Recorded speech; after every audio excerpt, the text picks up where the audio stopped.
Liminal space. Liminal space refers to the place a person is in during a transitional period. It's a gap and can be physical like a doorway, emotional like a divorce, or metaphorical like a decision. I've been having interest in dreamcore and weirdcore art, and after getting inspiration, I thought it'd be fun to draw a liminal space creature for 4 liminal space environments I've chosen and you all voted for on an Instagram post.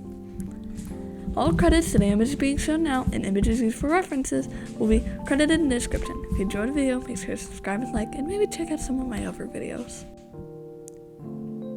I started out this drawing by making notes on the image and trying to figure out what type of monster would fit.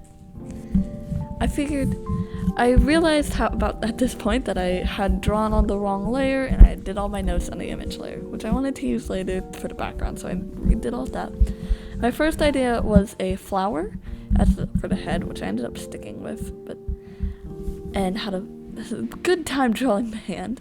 I wanted to elongate the body and distort the features of the body. Drawing the legs and the feet was a bit tough time for me. I also get the vines around their neck and arms. I wanted to make their outfit seem like something a kid would wear. As I did the coloring and outline, I picked colors directly from the picture, and you'll see me do little scribbles near the picture to try and figure out what color I liked best of the color scheme that in the drawing. I managed to finish the outline quickly and start on the coloring.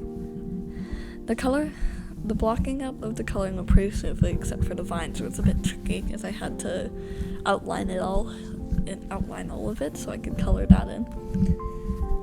I've been wanting to do this for a while now, and I've been having some trouble getting the drawings finished. I'm really glad I'll be able to do this now.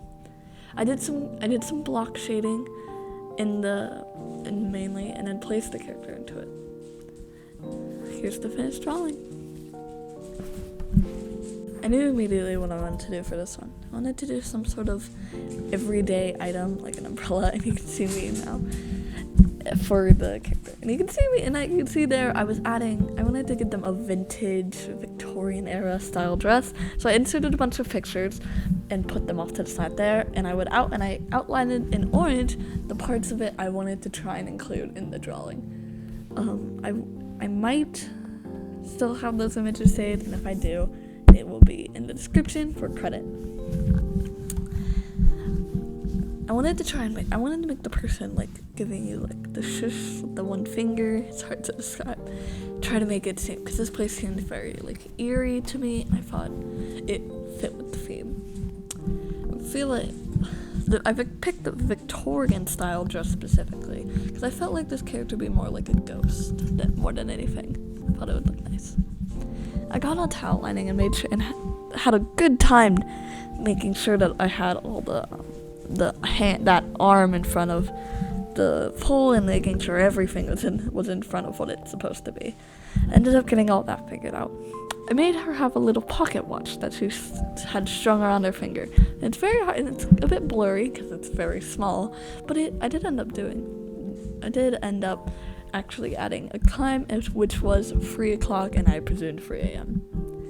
As I got onto the shading and got to her skin, I thought it would be a very cool idea if I made her skin glowing. So you can see me for a bit playing around with different layer effects as I tried to figure out the lighting. Shading's always been a very fun part of drawing for me. I've always really enjoyed shading. As I put her into her background, I made sure to add a shadow as there's lighting above her now. And you can really see the lighting in her hands. This next one is a library. It's a simple library I found which I thought looked nice, and I had a bit of trouble at the beginning trying to get the sizing right on my iPad, and trying to get their pose was a bit hard too. I think you can see I did struggle with the upper arm a lot, and ended up drawing the hand first and connecting the arm to it, and then I still did not like how that ended up. A lot of struggle with that hand. I eventually figured it out though.